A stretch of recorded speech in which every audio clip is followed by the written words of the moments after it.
This episode of The Casual is brought to you in part by Squarespace. For all your website needs, Squarespace delivers it in an all-around package to help you build a beautiful, integrated online presence. Uniqlo is not short of collabs, and each one has their own unique point of view, but some stand out above the rest, and that's what we aim to parse out today on The List. I'm Reggie Casual, and these are the best Uniqlo collabs ever.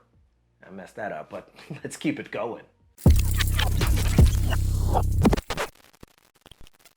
Okay, so this is actually a lot harder to do if you consider the sheer amount of collabs that Uniqlo does, but we can separate it a bit. So first we're gonna do some Uniqlo UT collabs, and then we're gonna mosey on down to the cut and sew gym. So UT is the one with Nigo, and he's doing all the t-shirts and stuff, all those collabs. So we're gonna do that because we are smart people. We separate things, see? All right, now we can go. All right, so first on the Uniqlo UT side has to go to Pharrell's I Am Other lineup. When Nigo took the reins of Uniqlo UT, he had his brother in Pharrell become the face of the line in 2014. The marketing was so successful that Pharrell dropped his own I Am Other collection in the same year. Now this collection probably would be played by today's standards, but the I Am Other collection focused on individuality, but more importantly, it elevated Uniqlo's popularity among street fashion enthusiasts and set the stage for heavier collections down the line. So it's very important as far as establishing UT as a bastion for collaboration, and that's the reason why it's one of the best.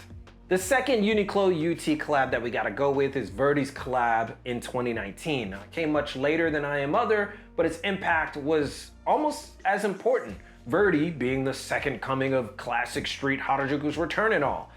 And his Uniqlo UT collection took elements from his work on Wasted Youth and Girls Don't Cry, both his brands, and put them on a series of shirts and hoodies that instantly became collector's items. Now, while Verdi's popularity waned a bit after streetwear suffered from the COVID pandemic, at its height, Verdi Uniqlo was one of the single most popular UT collections ever released. And that's saying something because there's a lot of Uniqlo UT collaborations, especially the next one, which is probably the best Uniqlo UT collab of all time. And you already know what that is. You might have already expected it. Uniqlo Cause, right? That's real easy. Now to be clear, all the Uniqlo Cause collabs, of which there are several, were outrageously popular, from Snoopy to Sesame Street, which I might add are probably the best in terms of concept and execution. But we gotta go with the original KAWS 2016 collab. This collection morphed Uniqlo UT into the cool tea every now and then to we gotta start lining up for Uniqlo UT. Seriously, it had to be the first time in history that Uniqlo, which is technically considered a fast fashion brand, would have lines out the door. People even had the audacity to resell the easily purchasable shirts. They just kept restocking them and people tried to resell them. It's crazy. Those shirts weren't rare at all, but that's how popular it was. And for that reason alone, it gets the top UT spot, as well as continuing the collaborations on and on. However, there are some others that we didn't mention in the UT. Like, we haven't mentioned Keith Haring, we haven't mentioned Murakami and the Billie Eilish, we haven't mentioned Sarayama, and I know some of you actually like those a lot more than the ones that were mentioned, but the ones that we picked are the ones that had the greatest impact on Uniqlo UT, not necessarily design-wise. You know how I get about business. Anyway, we gotta go to the next stuff. But before we get to that, let's get a word from our sponsor, Squarespace. You've probably heard that Squarespace is one of the best places to build a website. If you've been here, I know you have. They have award-winning templates, backend analytics, a host of essential integrations, and phenomenal customer service, right? Well, let's go ahead and add to that. Squarespace now gives you the opportunity to build your own email templates, edit your future website on mobile, and now has a video app so you can make your site even more personal for visitors. And you're gonna wanna use all those because Squarespace's new members areas allow you to create communities, monetize, and give back to your most loyal followers and fans. And that's just the surface. By joining up, you can save 10% off of your website by using our link, squarespace.com/thecasual. So get started on that site and use Squarespace today. So while Uniqlo UT was cool and all, the real sauce from Uniqlo are the cut and sew collabs that made you rethink your position in never supporting fast fashion. Like, you had to maybe make an exception for some of these. To be honest, it was hard to pick the best cut and sew collections from Uniqlo, but it was easy to pick some of them. And we start with J.W. Anderson. J.W. Anderson brought out some of the best Uniqlo has to offer, and it all started in 2017. That 2017 collection, dubbed the British Isles, the collection masterfully blended British heritage with Uniqlo's practicality, effortlessly combining high fashion with everyday wearability. From intricate patterns to meticulous stitching and bold colors and knits, it was one of the first in showcasing that Uniqlo, unlike its competitors, had a commitment to timeless designs rather than trends.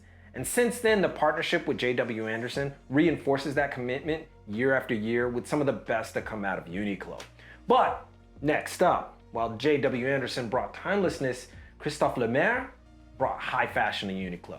Part of the reason the first Christophe Lemaire collection is so important is because it elevated Uniqlo perhaps more than any other collection.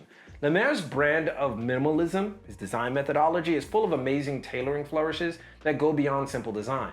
When the collaboration launched in 2015, it was a huge success and put Uniqlo in a position to be taken seriously as a contender in this space.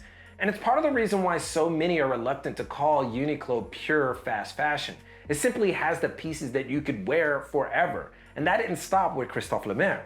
In fact, it made the quality of Uniqlo incredibly better and right in line with a luxury aesthetic. It was so successful at achieving this that Uniqlo just hired Lemaire point blank to design the entire Uniqlo U collection, which is the higher end selection of Uniqlo. But for some, Lemaire is perhaps too practical. Uniqlo U's too practical. It's higher quality, but doesn't always scratch the itch of daring design. And that's where Uniqlo Jil Sander comes in. Dubbed Uniqlo plus J, the collaboration started in 2009, but the real excitement came in 2020. Often considered the most sought after cut and sew Uniqlo collab of all time, Uniqlo plus J 2020 brought high-end outerwear and ambitious minimal aesthetic to Uniqlo like never before. We had cropped high-neck jackets, long line tailored shirts, long flared coats. It was something that at the time was considered improbable. Uniqlo and Jil Sander created a collection that was sought after by deal seekers and high fashion aficionados alike. It was a beautiful thing to see and has resulted in a continued on and off relationship that never seems to disappoint. It is definitely one of the best continued collaborations, and that 2020 collection was just sublime in almost every single way. But if we're talking about the best Uniqlo collab, cut and sew style, ever, no question, there's no argument, it was UU, or more accurately described as Uniqlo Undercover. This collab, seriously, Undercover is hard to get, period. Not just to buy, but to actually get as a concept. Brand runner Jun Takahashi has no style of design except that he has no style. That is his style. So it's incredibly hard to describe his method of madness. But UU, at the very least, gave a glimpse of what that style actually is. It was a hodgepodge of tributes to punk, UK classic design, military mix, and Japanese attention to detail. A part of the reason that Uniqlo Undercover looks so good was because it truly looks like one of those standard undercover collections. You know, the ones where Takahashi goes all normal on the runway? Yeah, those, right? And we're all a little bit disappointed to see them on the runway, but seeing those styles in Uniqlo was a welcome delight. You were like, oh, well, I can do that. Perhaps no other indication of how good it was the fact that people still want the pieces today. No joke, the fishtail coats in particular can still fetch a price of over $100 USD. And this collection came out in 2012. Yes, that's 11 years ago, which is nuts. So yes, Uniqlo Undercover is by far the most long-lasting, impressionable collaboration that Uniqlo has ever done. And I dare somebody to change my mind. You can try, but you're not. Anyway, maybe something was not mentioned on this list that you're like, damn man, you didn't mention my favorite. You probably should have added that one. Maybe you can list that in the comments. You could say that in the comments, or you could suggest another list that we could do some other week, you know, whatever. And with that, support us if you can on Patreon, join us on Discord, talk to us. You know, you can get in Discord now. It's like everybody, free for all, just go, right? Just don't be dumb. It's really weird to say that, don't be dumb. So you can see that in the description below. But most importantly, keep it locked right here for all of your info in international fashion, culture, and business from Tokyo. It's your boy, and keep it casual. Yoroshiku onegai shimasu. And I'll see you guys in a minute.